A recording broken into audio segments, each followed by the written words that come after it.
All right, welcome back. I'm Charlie Craven, and today I'm going to tie for you my friend Danny Lane's DJL Drake. This is a pretty cool pattern, and kind of take some cues from some older patterns and some with a few new little twists as well. And one of the things that I like most about it, and what makes it stand out from everything else, are these rubber legs. Green drakes especially, but gray drakes and brown drakes as well, have a pretty robust thorax and have these big burly legs that have always sort of been a prominent feature on them. And Danny has figured out a way to incorporate those into this fly in a pretty unique way, along with the wing and hackle situation we've got going on here. So this is not an easy fly to figure out, so Danny's been kind enough to share the recipe and a few little tips on tying it with me, and I'll try to relay those to you as we go. So what I'm going to do first is I'm going to take that fly out of the vise, and I'm going to start with just a sewing needle in my vise, like so. I'll move this up just a bit, and I've got the pointy end out here. And what I want to do is I'm going to take some 30 Denier Semperfli Nano Silk, and I'm using yellow here. I'm going to tie you a green version. And what I'll do here is I'm going to start this thread on the needle, and I want to get a good solid jam knot on there, but I want to leave a long tag end. This tag end is going to become important, and this is something I sort of added to Danny's fly. Just in my experience with extended bodies, this is a good way to do this, to kind of take out some of this slack that we're going to put in on the inside here. So I'm going to leave that tag end, and I'll just drape it back and clip it in my material spring on my vise. From there, I'm going to take, you can use any variety of materials for this part, for the extended body. Danny uses deer hair, and he apparently has a much better chunk of deer hair than I have on hand. So what I'm going to use is some elk rump. And this is just dyed green elk rump. And elk rump is very long hair that's fairly coarse and doesn't flare a whole lot. And honestly, it's just ideal for flies like this. But what I'll do is I'll take a pretty large clump of hair, and I want to clean it out. Obviously it's going to have a bunch of underfur and short hairs in it. I want to clean that all out as best I can and get all the short stuff out. And one of the advantages of this hair being so long is it makes it easy to get the stuff that's shorter than average out of the group. And then I'll always kind of go through and see if I've got any broken tips. I do see a few in there, but those will come out after I stack. So again, I've got a pretty good sized clump here of this hair. It takes a little more than you think. And I'm going to take this and put it in my stacker. And I'll tamp that down a few times and kind of get that evened up. And I do sort of spend a fair amount of time making sure to get these broken tips out. I try to get all of them because they do end up showing on the finished fly, and that's just something that's particularly irritating to me. So I'm going to try to get them out of there, and I'm certain that makes no difference to the fish, but makes a lot of difference to me. So you have to put up with me while I do that. So once I've got those broken tips out, I'll restack that one more time, and hopefully I got all of them. I can see that I didn't, but I'll keep trying. Persevere till we get it just right. So I've got this little clump of hair now, and what I want to do is I've got a ruler here on my desk next to me. I'm going to measure this just short of 3/4 of an inch. I'm going to measure that clump of hair, and just to make things fit on the screen a little better here, I'm going to take and trim these butt ends just a bit.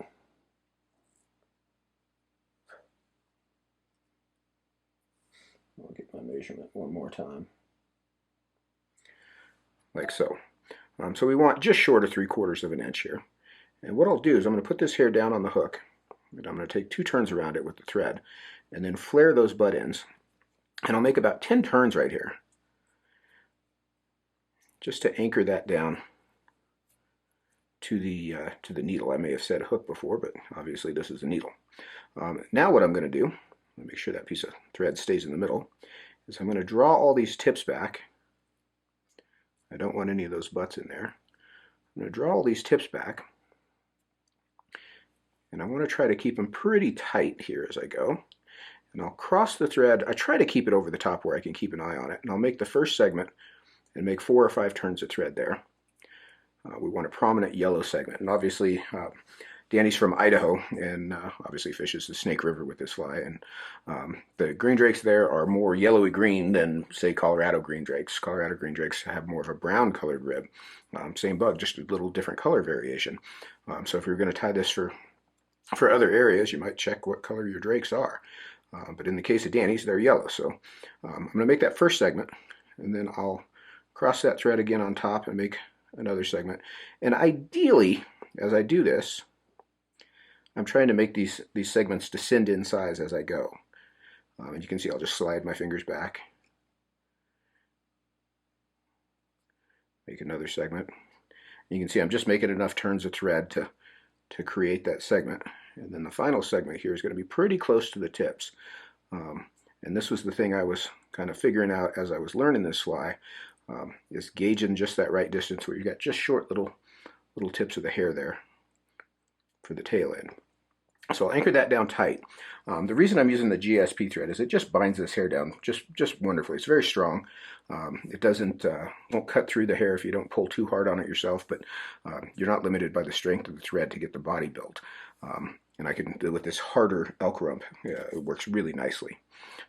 So that's sort of an addition that I made. Danny ties these with Danville 6/0 light olive thread, and honestly, I don't know how he does it. He's got a lot of practice with these, but I found this to be much easier with the Nano silk. So now I'm going to take my thread and I'll cross forward again to that next segment, and forward again to the next segment. So I'm just coming back to the front end of the needle so that I've got all those crosses on top, and then I'll come in and whip finish right over these butt ends, or right behind these butt ends, I should say. And you could use your whip finisher there. I'll just use my fingers there. That's handy. And I'll cut that thread out. So now what I'll do is I'm going to grab this body and slide it off the needle. And then I'll take this tag end of this piece of thread that we've got hanging out, and I'm going to pull on it, and that'll draw out the slack that was on the needle for the jam knot that we started. So I'll pull that out, and then I pull it off to one side and clip that close with a nice sharp pair of scissors. So we've got our extended body, and typically I'll sit down and make all these bodies ahead of time. Probably not a bad idea to do, just to kind of gauge your length and amount of hair and all that, to kind of do them all in a row. So once I've got that body done, I can actually trim these butt ends down here off just a bit. I don't need them quite so long, but I do want to leave a little brush there. We're going to use that to actually attach it to the hook. So I'll set that aside. We'll take the needle out of my vise, and I'm going to pick up a Tiemco 2499 SPBL, and this is in a size 12 is what I'll tie for you here today. Get you a little more centered here. And I'll start that same thread, that same yellow 30 Denier Nano silk on the hook. Trim that tag end out. And what I want to do here is I want to just kind of stay up on the straight portion of the hook, just back to about where the barb would be. Obviously this is a barbless hook, but I don't want to come down around the bend. I want to stay up here on the straight part of the hook. And I'll make a thread base there. And then what I'll do before I tie the body in is I'm going to put just a little shot of super glue down on that thread base. And I find this really helps to anchor the body in place, especially with this slick nano silk thread. So now I'll pick up my extended body, and I want to find the side that's got all the crosses on it. And I'm going to use that as the top. That way those won't show, and we'll have just the smooth underside here showing on the bottom. So I'm going to find those crosses, and I'm going to lay this in right at our tie-off point and anchor it down with several tight turns of thread. And then, keeping the thread tension tight, I'm going to start to walk through these butt ends. You can see they'll stand up as you go. And I'm just moving forward in small increments, but with constant tension all the way around the hook. Much like you might do an ex-caddis. You can see that hair's flaring up as I work through those butts. And that's how we'll attach our extended body. So now I'm going to make a little bit of a mess. I'm going to come in with the tips of my scissors and trim all the hair out. I'll just push my thread out of the way so I can get on the bottom. And I don't need that perfectly clean, but I do want it cleaned up a bit. And then I can kind of just clean that up with another layer of thread over it. Now we're about to dub on top of all this, so it doesn't have to be perfectly clean just yet. Now I'm going to take a little mix of dubbing, and Danny's got a special mix that he uses, and that'll be in the recipe at the end of the video here, in the magazine. It's just to match the color of the deer hair. And I'm going to take and dub the body, the thorax here, fairly tightly. This is a fairly coarse dubbing mix. You know, any variety of dubbing will work, though. Don't feel like you're locked into one magical variety. But I'm going to dub this down fairly tightly on the thread, even though it's a coarse dubbing. And I'm going to work this from just behind the hook eye. And you don't have to leave yourself very much space there at the hook eye. You'll see as we finish this parachute, we're not going to need very much room there. And I'll dub right up to the edge of the front of the body. And now I can see I've got more dubbing than I need, so I'm going to square this thorax off just a bit. You can see I'll tighten that dubbing as I go. When I get him about where I want him, I'll pull that extra, let me get this where you can see it, pull that extra dubbing off. I just pick it off my thread. Tighten up that last turn. And what I want to do is end with bare thread in the middle of the thorax. And just to facilitate the rest of the process here, what I'll do from here, I'm going to clean this up just a bit. What I'll do from here is I'm going to make a band of thread right in the middle of the thorax. And that'll create the base for both the wing and the legs that we're about to tie in. So now we're going to come in and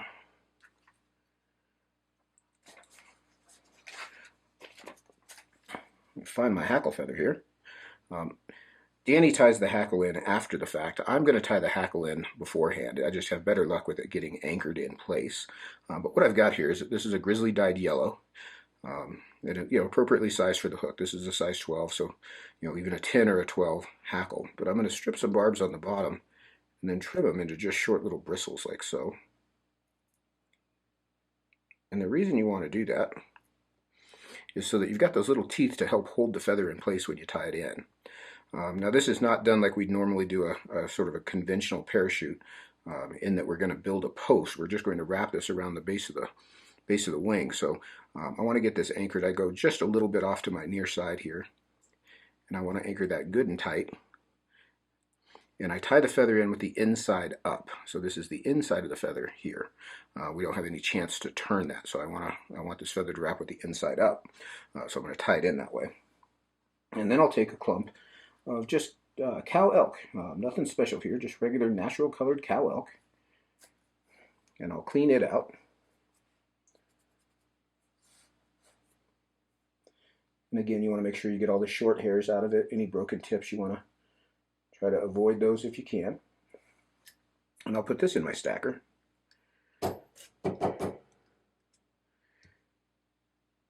Stack that up nice and neat. We're going to hit that one more time. We got a couple broken tips in there.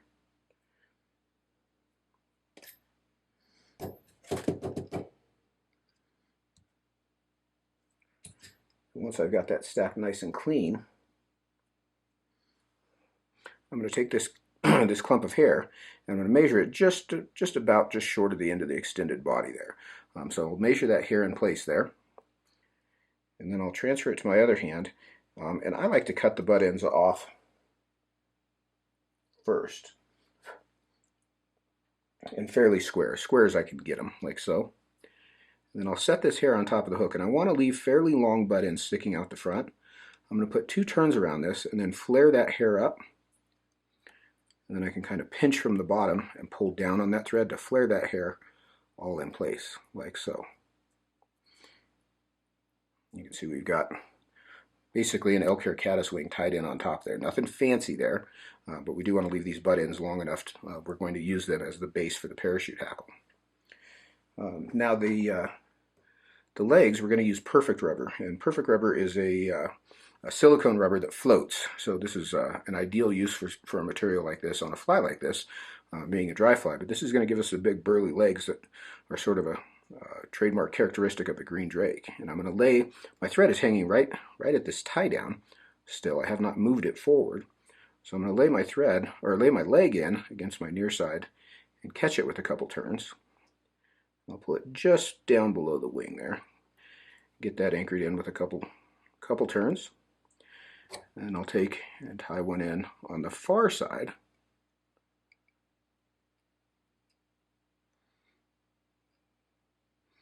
I'll usually turn that and just make sure I've got everything where I want it. I've got a couple of hairs that I caught there. I'll trim those out. I'll move that leg just below the base of the wing and then tighten those thread wraps up a bit. So we've got these widespread sort of X-shaped legs. And while I'm at it, I'll just trim this leg down just a bit. Now to wrap the hackle, what I want to do is I'm going to kind of lift these butt ends up. You can see I'll just push them back, and then I'll pick up the tips of the hair back here, and I want to try to get it all in one group so that I don't miss any of them. And once you've got a hold of them, you can just sort of prop them up, lift them up a bit, and they'll stand up. So what I'm going to do tying left-handed is I'm going to wrap this hackle clockwise. So I'm going to come forward and I'm going to come under these butts. So between the butts and the dubbing and under the back of the wing there. And I'm going to go, 3 or 4 turns. This feather's not terribly thick. And this method of tying a parachute, you can see kind of dishevels the hackle. You sort of wrap the hackle through itself because it's in such a tight little area. But that's the idea. The ragged hackle is sort of part of the design of this fly. And my thread is still hanging at that same tie down. So once I've got about 3 turns on there, you can see what I've got for hackle. I'm going to reach over the vise and pick up my bobbin and continue clockwise in between the hackle and the dubbing. I'm trying not to catch my legs here. Just a couple turns. And this is one of the best things about this GSP thread or Nano silk thread is it's very small. So as I come out over the hook eye, I'll drop the thread behind the eye and make a couple turns around the hook. Then I can come in and trim my stem off, my center stem out of my hackle, and sort of preen anything back down into place that got out of whack while I was wrapping that. Like so. If your butt ends are uneven, you could come in and sort of square those up, like so. But what I'll do here, I'm pretty happy with where that's at.